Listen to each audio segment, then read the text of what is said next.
Happy December. December. It's December already. Can you believe that? It's flying by. It means it's nearly Christmas. I love Christmas. I love Christmas so much. All the decorations are up. Not in here. Not in the office. Yeah, I should start decorating my office. This is the first Christmas that I've had an office. So I didn't even think to decorate it until I'm talking to you now. But yeah, maybe I'll get some. Maybe I'll get some decorations. I've got my lights. I've got my sparkly lights around the room, but they're always up, so that's nothing new. Right. By the time I record next week, I'm going to have some Christmas decorations up in here.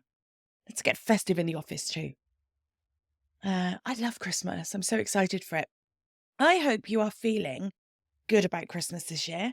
I hope that you have been listening to me in your little ear holes for long enough now that you feel a bit better going into Christmas about food and about drink and about exercise and the new year and your party outfits and all that sort of stuff. I really hope that you do feel better about it. If you don't, if you still need some support, if you need some kindness, some compassion, and a bit of a kick up the bum from me to get you in the right mindset for Christmas and New Year, then you know where I am. Please use the links in the show notes and have a look at the sessions that I can offer. Just a one-off session can really do you the world of good. So I'm here if you need me, okay? Don't go through Christmas and New Year suffering, don't struggle, because there's people like me out here ready for helping you. Okay, right, this week I've been thinking about changes that I've had to make over my time being an intuitive eater, getting past binge eating, that sort of thing.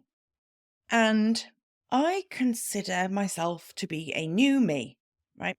I know New Year is all new year, new you rubbish. I don't believe in that. I don't buy into that, right?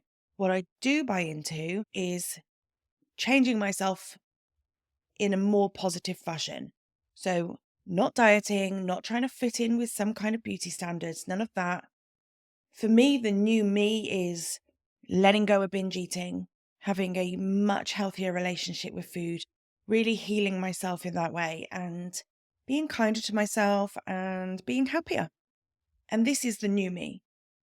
So I was thinking about the changes that I've had to make to get there. And there's lots of things that I've had to do. There's lots of work that I've had to do. But while I was thinking about it, I realized that there's all this stuff in the environment around me that I had to change as well. A lot of this work is inner. It comes from the inside. It comes from, your head, your heart, your soul. It's all part and parcel. But there is a lot around you that you can control and change to make space for this new you that you've created or you're creating. Have you ever thought about how much your environment comes into play? It's bigger than you think, right? When you're trying to get rid of all the dieting, all the rubbish that you think about yourself and your body, your negative thoughts, there's a lot that you need to change around you to help to make that happen. So when you start out, you're busy thinking about your hunger, your fullness, you're trying to figure out what you want to eat, what you need to eat, what you feel like you should eat, trying to get rid of the shoulds and replace them with wants and likes. And, you've got to think about how it satisfies you and whether your food choices are really okay or not, and whether you're still eating in diet mentality. There's a lot there, right? There's a lot to think about. And at the same time, you're trying to think about being kinder to yourself, whether you're body checking, whether you're constantly thinking about the way you look and the way you feel and what clothes make you feel good and what acts of self-care you can put into place and add to your day to help you feel a little bit better. And now here I am telling you that there's stuff in your environment to change as well. It's a lot, right? But it's important because you have to make space for this new you that you're creating. if you don't make space for it, you're going to try and be a new person, no, that's not the right way to put it, is it? I was going to say better you. I don't mean that. And I was going to say improved you. I don't mean that. I don't know what the right words are, but this new version of you that you're trying to shape yourself into, you have to make space for it. You can't have that new you in the same environment. It just doesn't work. So let me explain a little bit more. The furniture that you sit on, for example, that can really make you focus on your body. So if, for example, you sit in a chair that's got arms and the arms are a bit too tight, they're a bit too tight, you feel a bit squashed in, you feel like your body's kind of squidging out under the arms, that can make you focus on your body. The same with desk chairs and things. So my desk chair has started playing up. The gas in it has gone, I think. And so every now and again, the chair sinks down and I have to pump it back up. And it happens multiple times a day. Somewhere in me, I'm going, am I too heavy for this chair? No, that's not the case. But do you see what I mean? The furniture that you've got that you use can make you think about your body. The clothes shops you visit, they can make you feel either included and catered for or excluded because of your size. The mirrors in a dressing room and the lighting in a dressing room can make you feel like $1 million or can make you feel like you've just about scraped yourself together that day and you may as well have put a bing bag on for what it's worth. It really can make that much of a difference. And it affects how you eat as well. Your environment affects how you eat. For example, the people that you eat with, they can affect your food choices, your menu choices. If you go out to eat, it can affect the amount you eat. It can affect the way you talk about your food, that sort of thing. The size of the plate too, that can affect how much food you eat. Naturally, we try and fill a plate, right? So if you've got a huge dinner plate, my dinner plates are massive. I find that I end up putting more food on them because naturally we want to fill that space. We want to look like we're having enough food. If I had smaller dinner plates, would I eat so much? I don't know. Possibly not. Because the space to fill is less. So the size of the plate can affect how much food you eat. The place you sit, the place you choose to sit and eat, can affect your enjoyment of the food. I am sure that you would rather sit in a lovely park on a sunny day with a picnic rather than try and eat that picnic in a car, in a lay-by, at the side of a road, between meetings. Do you see what I mean? The enjoyment factor is very different in those two situations. And some of this is unavoidable. Some of this is totally out of your control. But there is a lot that you can do to make life easier and more pleasant. That's what it's supposed to be, right? This body positivity and intuitive eating lark, it's supposed to be good and enjoyable. And how is it ever going to be a success for you if it's always an uphill battle? You have to make room for this new you. You have to make space in your life for your newfound enjoyment of food. You have to make space in your bedroom for your new relationship with clothes and accessories and makeup and things like that. Your own reflection, your partner and your intimate relationships. You have to make space in your kitchen for your new love of food and your new love of prep and your new love of baking. Yes, I promise you, you can love some of those things. You have to make space spiritually and emotionally for letting go of that old dieting mentality, for letting go of the you that you were fighting to be that isn't really you. You have to make space for the acceptance of what you are and who you are and what you are becoming and what you're letting go of, So, what are the things you can control? Let me give you some ideas, all right? Let's start in the kitchen. So, you probably haven't noticed that your kitchen keeps you tied to all of those dieting habits that you wish you could shake off. How many old tatty containers do you have in your cupboards or lying around on the side? How many stained plastic tubs do you have where the lids don't quite fit, if you can find the lids at all? They're a little bit discoloured and they're a little bit scraped and scratched because you've had them a million years. Or maybe they are old takeaway containers, that sort of thing. And you just kind of sling food in them to take to work with you, and you sling food in them to put in the fridge. Well, they are not good for your enjoyment of food, right? They are not good for your enjoyment of prepping food, for your enjoyment of eating it, if that's what you're taking to work with your lunch in, for the storage. I mean, who wants to open the fridge and on the shelf is just all these mismatched scabby containers? May have lids, may not have lids, who needs those? Wouldn't it be nice to have some lovely new pretty containers, or even just nice new clear containers with lids that fit, that haven't warped in the dishwasher, that all look the same? They look nice on the shelf. You can stack them nicely. If you go on Reels or if you go on TikTok, there is all kind of fridge organization porn that you can enjoy for hours on end.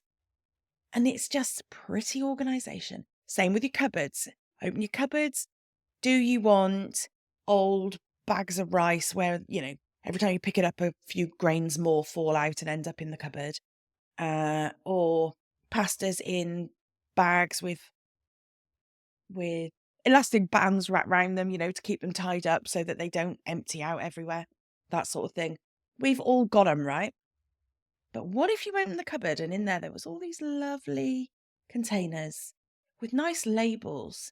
That, are you a typed label kind of a person? Or are you a chalkboard style handwritten with a nice acrylic pen type person, Whatever your style is, you can make your kitchen look lovely. The same with things on the work surface. So, have you got a tatty biscuit tin that is an old tin that chocolates or biscuits came in? And you thought, I'll keep that, it'll come in useful. And what you now use it for is storing biscuits or chocolates or treats or, whatever you keep in it. And then it's slung on the side in the kitchen. Well, what if that was a really nice biscuit tin? Or what if it wasn't a nice biscuit tin, but it just wasn't kept out on the side, that sort of thing? Same with utensils, right? Do you open your kitchen drawer? I will put my hand up to this one, by the way. Do you open your kitchen drawer and in there is mismatched utensils? Some have got melted plastic handles from where you left them sitting in the frying pan while you were cooking, and so the handle melted onto the edge of the pan. That can't just be me, right? Or have you got nice matching ones that are all the same colour, they're all the same kind of set. They're a set. I haven't had a set of utensils for years. So, some of mine are plastic, some of them are like a metal. I don't know. What is that metal? It's not steel. What is it? What is it? I don't know. Silver. Anyway, they're silver. I haven't got anything that matches really. So, how does that look to you? Do you enjoy losing a finger every time you go in that drawer? Or would it be nice to have some organization in there or a sort out to get rid of the ones that you don't use anymore or the broken ones, the ones with the wobbly handles, that sort of thing? Is it time you had a sort out of your utensils so that you enjoyed that cooking a little bit more? It can just be as simple as tidying things. organizing your cupboards, tidying them up, giving them a bit of a clean out, and the drawers, get everything out, get a Hoover nozzle in there, get all the bits out, give it a bit of a wipe round, put things back in tidily. It can be that simple. You don't have to replace things. You can just tidy them or make them nicer or organize them a little bit. There's lots of ways you can make it more enjoyable, a space to be in. What about diet books, cookbooks, the things you picked up at Diet Club, those books you picked up when you went to the Diet Club? I used to have a shelf full of these things. And then one day I binned them all because I'm not giving them to anybody else to subject that misery onto them. So I binned them all. I binned all of my diet cookbooks. And my shelf now has got nice cookbooks. Mostly nice cookbooks. There are some that were bought for me that I will never cook from because they're just not my style of cooking. But they're not diet cookbooks. And I've got beautiful books that are pastry books. And I love making sweet things. I love baking. I don't really enjoy cooking that much, but I love baking. So the books that I've got, that I just open them and the pages are glossy and I look at these things and I'm like, oh, that looks delicious. Oh, guys, I really want to get back into my Sunday baking now, talking about this. Maybe I will. Maybe I'll start that again. But I want books on my shelf that inspire me now. That's what I want them to do. The way I've just thought about that book and gone, oh, that's so lovely. I love that cookbook. I love the recipes in it. I love when I make things out of it. That's what I want those books on the shelf to do for me. So what does your cookbook shelf look like? Again, it doesn't have to be go out and buy a load of cookbooks. Just have things that make you feel good. So on my shelf is also this really, really old notebook. Really old notebook. And it was my nan's. And then she gave it to my mum. And then my mum gave it to me. And it is just a notebook. It's just an A5 notebook. But in it have got so many recipes that my nan used to write. Because this is way before the days, obviously, of the internet and things. So when she found a recipe she liked, she would write it in, hand wrote it in. It was lovely. That lives on my shelf. That book will be my pride and joy forever and a day. It's even got in there, right, a recipe, which my daughter laughs at all the time because it says Jessica's biscuits. And these biscuits are just the most plain biscuits. But she was very, very little and she'd made these biscuits. They weren't even very good, but she insisted that I put it in the notebook. So now when we look at that book, it's it's a case of Jessica's biscuits. Never again will I make that recipe. Never again will she make that recipe. We laugh about it because it's funny. But it means something to me to have that book. And now it'll mean something to Jess as well when she has that book. And that's what I want my cookbooks to be. And if you do need new cookbooks and you're going to bin all the, the diety stuff, you can get them dirt cheap. Go on things like, go online and just on Facebook, anybody got any cookbooks? I want some new recipe inspiration in my life. Or there are sharing sites, like I use an app called, I think it's Olio or Olio. I don't know how it's pronounced, but it's basically a food waste or prevention of food waste, should I say. And now it's on a much bigger scale. So there's lots of things in there, like you can swap or give away household goods, that sort of thing. So you could put a wanted post in something like that saying, I'm looking for cookbooks. Or if you didn't want to do that and ask for them, then go to a charity shop or go to a secondhand bookstore, or there's lots of ways that you can get cookbooks, or do a swap. If you're just sick of your cookbooks, why don't you do a swap with some friends or something? There's loads of ways you can get new cookbooks in your life. God, this is nearly a whole podcast episode in itself. Cookbooks, isn't it? What else? Let me just look at my list. What else? Oh, food. The food itself. So if you are buying the same food week in, week out, you are going to be bored of the same food week in, week out. Well, maybe you're not, but for me, that's an issue. So mix and match, mix it up a bit. Get some new food in your trolley, get some new food in your cupboards and your fridge. Just try something new. Maybe you could say each time you go food shopping, you'll try one new thing. You'd be surprised how that can expand the food that you eat. It can expand your enjoyment of food and the types of recipes that you cook, that sort of thing. It's all expanding to this new you, yeah? What about what about the lighting and things in your kitchen? Now, I'm not asking you to go and change all the electrics and put new light fittings and things in, but if your kitchen is a bit dull and a bit I don't know what the word is other than dull. Maybe the lights just aren't bright enough. Change the bulbs.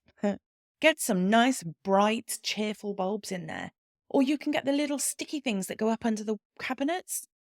The nice lighting that goes under the cabinets, and it's dirt cheap, and you just stick it up under there. And it looks like beautiful countertop lighting, and you've gone and got clever with it, and you've just stuck up some really cheap stuff. But using a kitchen that is nicely lit and makes you feel good about being in it will help your enjoyment of food. See? Always that the new you that you're creating has more space to enjoy being the new you. Yeah. That's kind of what it's designed to be. So what about, let me see.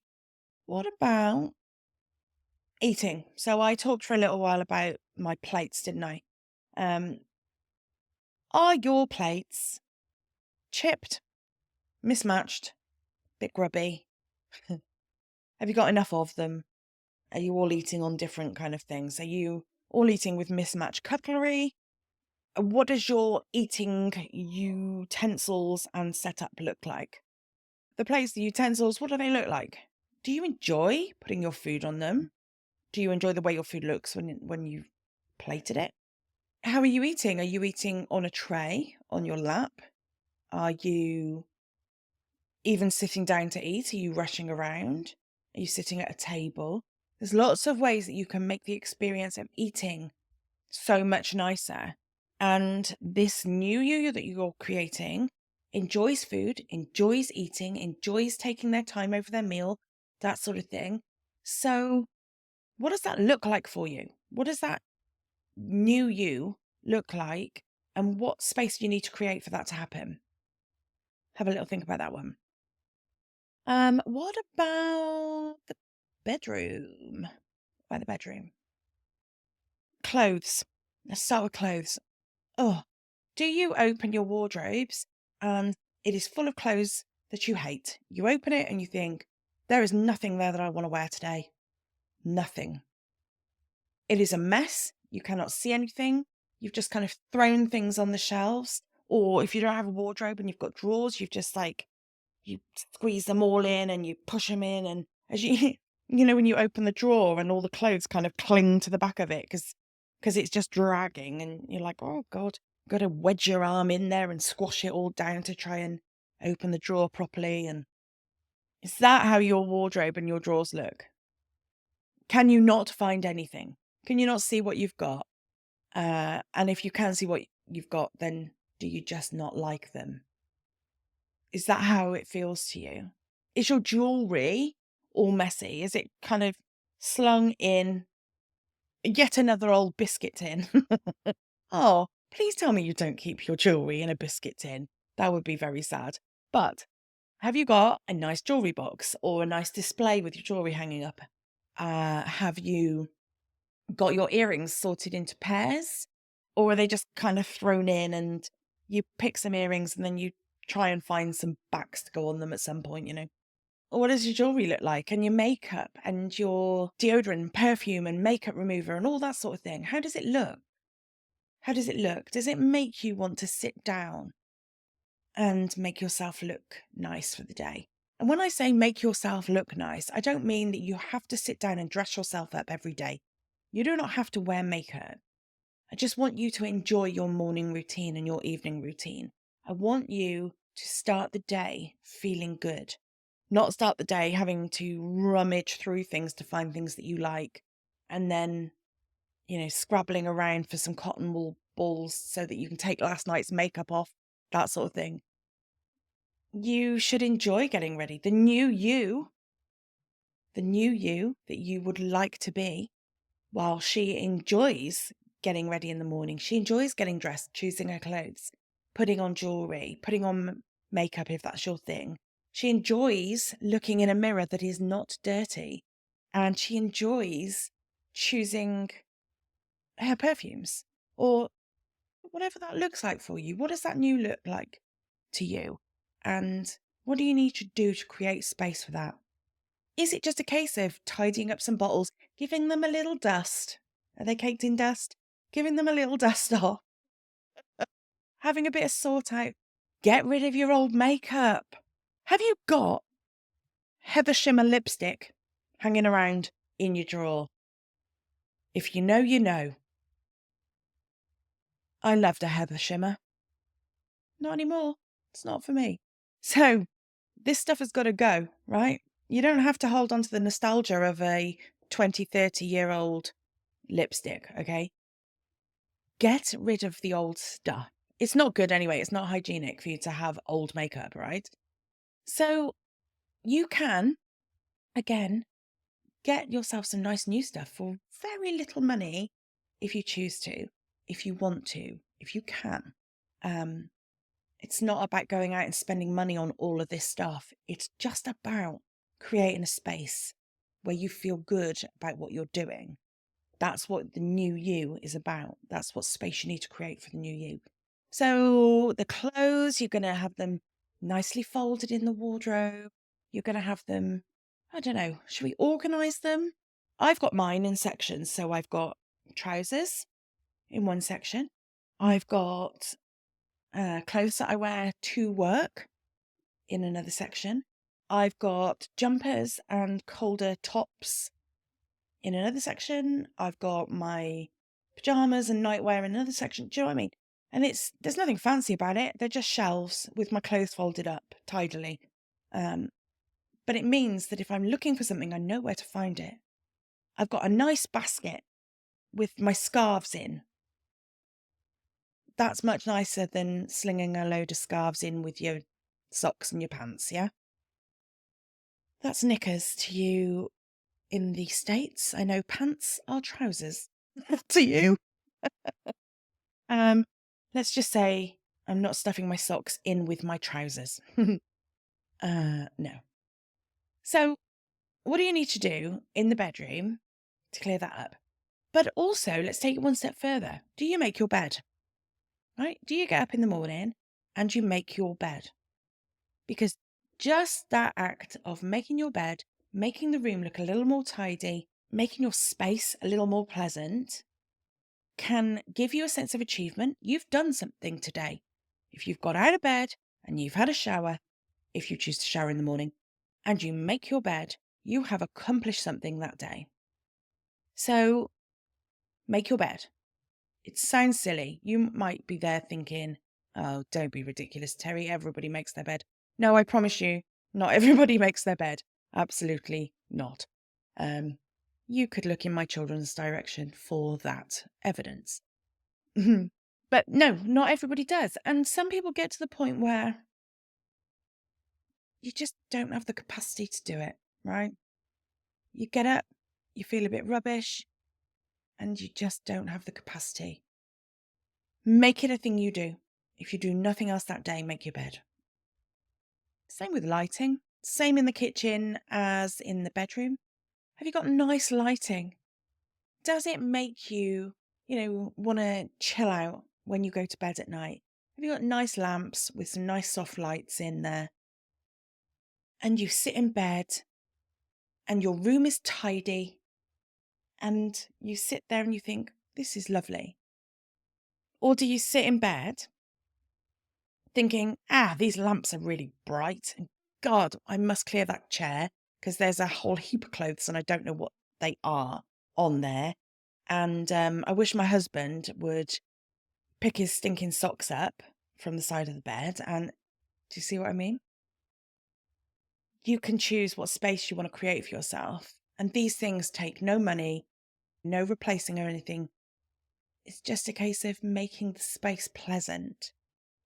You are not going to get up in the morning and feel good about yourself if the space that you are getting up into is not a space that encourages that. If you get up and you have to trample across a load of stuff to get to the door, that's not going to make you feel good. If you get up and it's a lovely, warm, cozy, whatever aesthetic you're going for, space that's tidy and clean and organized, and God, that makes you feel so much nicer about the start of the day already before you've even done anything. And then when you come to get into bed at night, it's nice, it's comfortable. There is an old saying, and it says, tidy house, tidy mind. And there's a lot to be said for that. If the space you're in is tidy and it's not cluttered with mess and stuff that you don't want there, you're going to have a much clearer mindset and a much better approach to things. And the only other thing I think to talk about is headspace.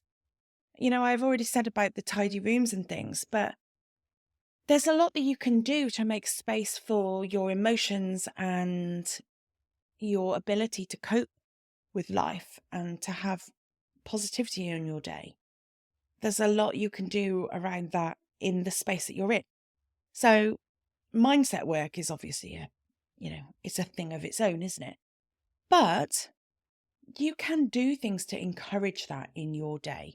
So you can have a routine that says, right, in the evening, I'm going to sit in my bed, in my nice, cozy bedroom that's nice and tidy with everything beautifully organized. God, this is sounding like a mission, isn't it? And I'm going to just write a little bit of a gratitude list. So before I go to sleep, I'm going to sit in bed and I'm going to write 3 things that I'm grateful for that day. Or I'm going to write 3 things that I appreciate about myself today. Or 3 things that I am lovable today for. Or 3 things that I did today that I'm proud of. You know, there's lots of different things you can do, but maybe you can mix it up and do one of those each day, you know, whatever. But take some time in your day to acknowledge the change, acknowledge your journey, acknowledge this new you that you're stepping into, and to praise it and to really appreciate the work that you're doing. I found this idea online as being called a joy jar, and I like that. So it is a jar, an actual just glass jar, and it's got lots of messages of gratitude, of praise, of affirmation, all that sort of thing in this jar. And you could write those things and put them in there when you're having a good day, knowing that you're going to have a bad day one day and need a little bit of a pep talk. So on those bad days, on the days where you feel a bit rubbish about yourself, you could go to your joy jar and you could take out a message for yourself and read it. And it's almost like when you write these and put them in the jar for future you, you're writing from a place of this new you that you're making space for. So when you feel really good, write some of these messages, pop them in a jar. Tell yourself how wonderful you are. Tell yourself how beautiful you are. Tell yourself how worthy you are. And then on the days where you don't feel those things, you can just dip in, pull one out, and have some words of affirmation and a little bit of a boost for you for the day. I thought that's a really cute idea. I really like that. But that's making space for you and your mental development around all of this. Who do you want to be, right? This is the big question. When you're thinking about all of these things, who do you want to be? Who do you want to become? What is this new you? What is the version of you that you're making space for, and where do you need to make space for it? You don't have to overhaul everything in one go. I mean, you can if you want to, But to do your house top to toe in a day is a big ask. But you might do a little walk around the house and create yourself a bit of a list and go, right, in the bedroom, these are things I'd like to work on. In the kitchen, these are the things I'd like to work on. And just have a little bit of a checklist that you can work on. You know, you can tick the odd thing off here and there. You can build on it, but it's all making space for this new you that you want to be. And whatever that looks like is up to you. Whatever you're happy with is entirely up to you. But you're going to make space to move into. So, what are you going to make space for? What are you going to start with today? If you did one thing today, what would it be? What will make the biggest difference to you? If you were going to make some changes today, what would make the biggest impact on your positivity, on how you felt, on your progression forwards? If you want me to help you figure it out, then I would love to help you. You can book a session with me. You know how to do it. All the links are in the show notes. I'd really love to help you. I love doing this sort of stuff. I love doing kind of these, what do they call them? I can't remember what the word is. This is frustrating. I can't remember what the word is. But, you know, it's when you do a bit of a recce and you're like, right, what do we need to do? Let's create an action plan. And then you come out of it with some steps that you can take to move forward. It's just brilliant.